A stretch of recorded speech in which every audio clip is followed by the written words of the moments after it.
तो रसूलपुर गांव की ये जो कहानी है ना, ये सिर्फ डराती नहीं है।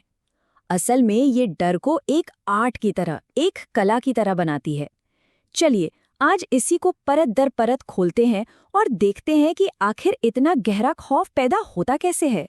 अच्छा, इस कहानी को समझने के लिए हम इसे 5 हिस्सों में देखेंगे। मतलब एक अस्वाभाविक मौत की रात से शुरू करके डर के रास्ते पर सफर, फिर राक्षस का असली रूप, गफूर का अंजाम और आखिर में वो अनसुलझा रहस्य। इससे हमें ये समझने में आसानी होगी कि कैसे कहानी में टेंशन धीरे धीरे बढ़ता है। तो चलिए पहले हिस्से से शुरू करते हैं।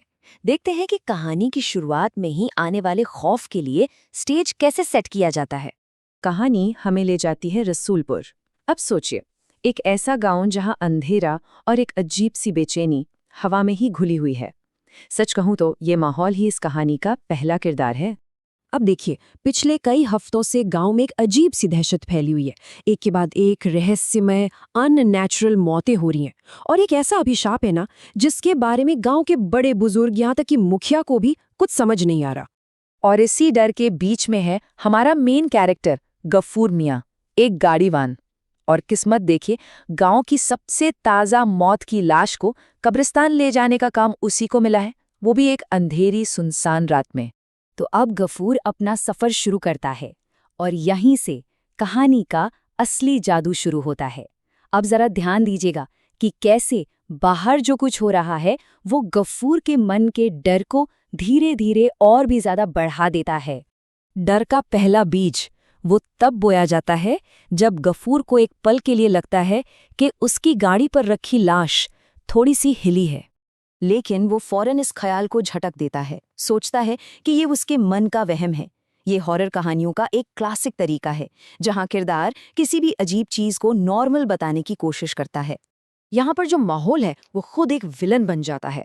देखिए, रात के 8:45 बजे हैं, अचानक जोर का तूफान आ जाता है। रास्ता पूरा कीचड़ में बदल गया है। फिर स्कूल और मदरसे के पास से गुजरते हुए उसे एक अजीब सी सिहरन महसूस होती है। और फिर इस सुनसान अंधेरी सड़क पर एक अजनबी का मिलना, बस यहीं से कहानी पूरी तरह पलट जाती है। और ये हमें ले आता है कहानी के क्लाइमैक्स पर, वो मोड़ जहां मन का डर एक असली भयानक खतरे में बदल जाता है। यहाँ कहानी की रफ्तार अचानक बदलती है, एकदम चौंकाने के लिए। अचानक गफूर को गाड़ी के पीछे से एक बहुत ही अजीब घुरघुराने जैसी आवाज सुनाई देती है।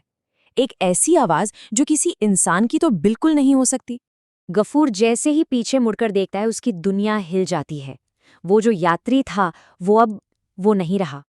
उस आदमी की जगह अब एक भयानक जानवर बैठा है और उसके खूंखार पंजे लाश को फाड़ कर खा रहे हैं।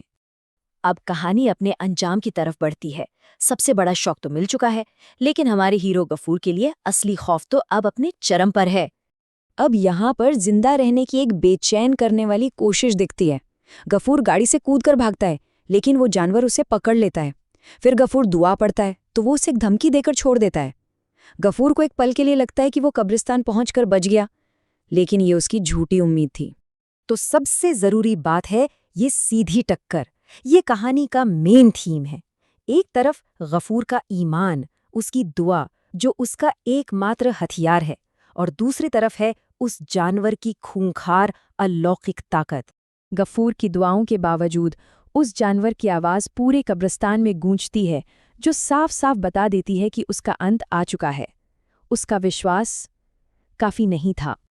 और ये हमें कहानी के आखिरी हिस्से पर ले आता है, जहाँ पर डर खत्म नहीं होता बल्कि पूरे गांव को अपनी चपेट में ले लेता है। अगली सुबह जब गांव वाले वहां पहुंचते हैं तो उन्हें एक भयानक नज़ारा देखने को मिलता है। गफूर की गाड़ी पलटी हुई है, चारों तरफ ताज़ा चबाई हुई इंसानी हड्डियां बिखरी हैं और जो भी लोग वहां हैं सब खामोश हैं। कहानी का ये अंत हमें जवाब नहीं देता, बल्कि उस खौफ के गहरे असर को दिखाता है। और पता है कहानी का सबसे डरावना हिस्सा क्या है? वो ये है, ये जो जीरो दिख रहा है ना, इसका मतलब है जीरो जवाब। गांव वालों के पास कोई सुराग नहीं, कोई वजह नहीं, कुछ भी नहीं। बस एक ऐसा खौफ है जो खत्म होने का नाम ही नहीं ले रहा। कहानी का अंत किसी जवाब के साथ नहीं होता, बल्कि एक ऐसे सवाल के साथ होता है जो सुनने वालों के जहन में रह जाता है। इस गांव पर लगे श्राप का अंत आखिर कहाँ है? और यही सवाल इस कहानी को और भी ज्यादा खौफनाक बना देता है।